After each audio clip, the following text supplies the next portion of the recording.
Assalamualaikum warahmatullahi wabarakatuh. Halo teman-teman.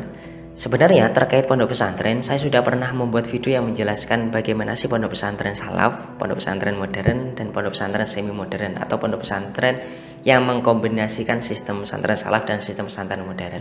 Videonya ada di sini. Namun teman-teman, di sini saya akan menjelaskan lebih rinci mungkin terkait penjelasan pondok pesantren salaf itu bagaimana. Karena mungkin teman-teman di sini ada yang sudah menjadi orang tua dan ingin memondokkan anaknya di pondok pesantren salaf dan ingin mengetahui pondok pesantren salaf itu bagaimana. Atau ada teman-teman yang sudah berumur namun masih ingin tetap belajar dan mengaji, makanya memilih pondok pesantren salaf. Jadi, pondok pesantren salaf atau salafi atau salafiyah adalah pondok pesantren yang masih mengkaji kitab-kitab kuning atau kitab-kitab klasik ulama-ulama terdahulu. Pondok pesantren salaf ini identik dengan pondok pesantren tradisional. Dan ini berbeda dengan pondok pesantren modern yang lebih maju sistem pembelajarannya berikut fasilitas-fasilitas penunjangnya. Pada dasarnya, pondok pesantren salaf itu adalah bentuk asli dari lembaga pesantren itu sendiri. Karena hadirnya pondok pesantren di Indonesia pertama kali itu sistemnya ya bentuknya salaf.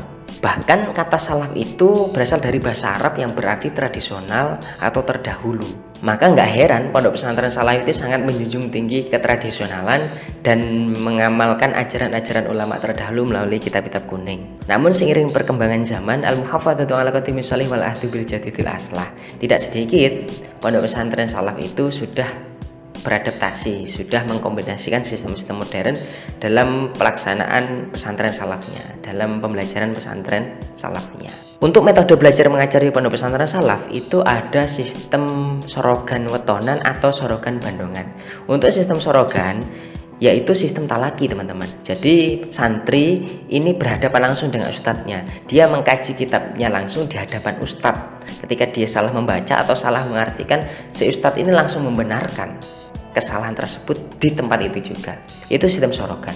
Kalau sistem wetonan atau sistem bandongan yaitu sistem seperti halakoh. Jadi ada ustadz atau ada kiai membaca kitab kuning, kemudian si santri ini mendengarkan berikut memaknai. Kemudian jika ada keterangan-keterangan penting dari si ustadz ini, si santri ini mencatat di kitab yang dia maknai tersebut. Itu sistem wetonan atau sistem bandongan. Metode sorogan, bandongan atau wetonan ini merupakan metode yang paling tradisional dalam sistem pendidikan di Indonesia, terutama di pondok pesantren salaf. Karena sejak pertama kali lembaga pesantren ini didirikan, sistem bandongan, sorogan ini masih eksis sampai sekarang dan masih diterapkan di pondok pesantren salaf hari ini. Kemudian untuk ciri khas kultural pondok pesantren salaf itu bagaimana? Yang pertama, pondok pesantren salaf itu masih melestarikan pemakaian aksara Jawa atau pegon dalam memaknai kitab-kitab kuningnya. Yang kedua, dalam mengajarkan kitab kuning, pondok pesantren salaf ini masih memakai kitab gundul atau kitab yang tidak berharokat. Kitab tersebut dimaknai kemudian dimuroti oleh si santri. Yang ketiga, pondok pesantren salaf sangat menganjurkan bagi santrinya, terutama putra, untuk memakai sarung dalam kegiatan sehari-hari. Kemudian peci. Yang keempat, masih berada di naungan RMI NU atau Robitoh Ma'hidil Islamiyah Nahdlatul Ulama. RMI adalah Banom Nahdlatul Ulama yang khusus mengurus pondok pesantren. Kemudian dalam pengamalan dan pengajarannya, sistem beragama di pondok pesantren salaf itu dalam bidang fikih mengikuti Imam Syafi'i. Rata-rata Imam Syafi'i, madhabnya Syafi'i. Kemudian dalam bidang tasawuf itu mengikuti Imam Ghazali dan Imam Junaid al-Baghdadi. Dan dalam bidang akidah mengikuti Abu Musa al-Asy'ari atau al-Asy'ariyah dan Abu Mansur al-Maturidi atau Maturidiyah. Kemudian dalam rutinitas sehari-hari pondok pesantren salaf itu sering mengisi kegiatannya dengan kegiatan manakib, tahlil, istighosah, kemudian praktek-praktek hitobah, tajhizul mayit dan lain-lain.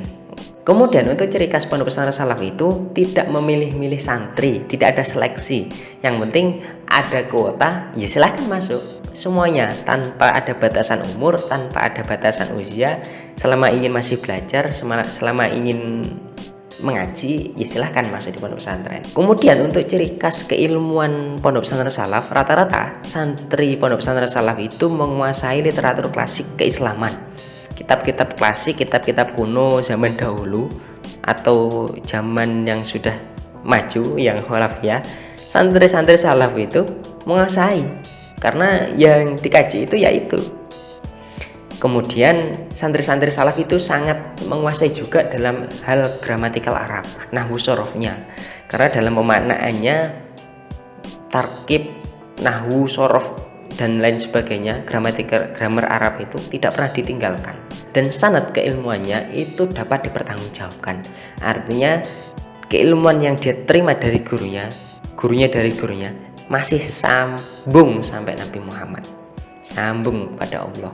Itu sanadnya terjaga rata-rata santri salaf itu. Sebagai contoh saya sebutkan pondok-pondok pesantren salaf itu apa saja.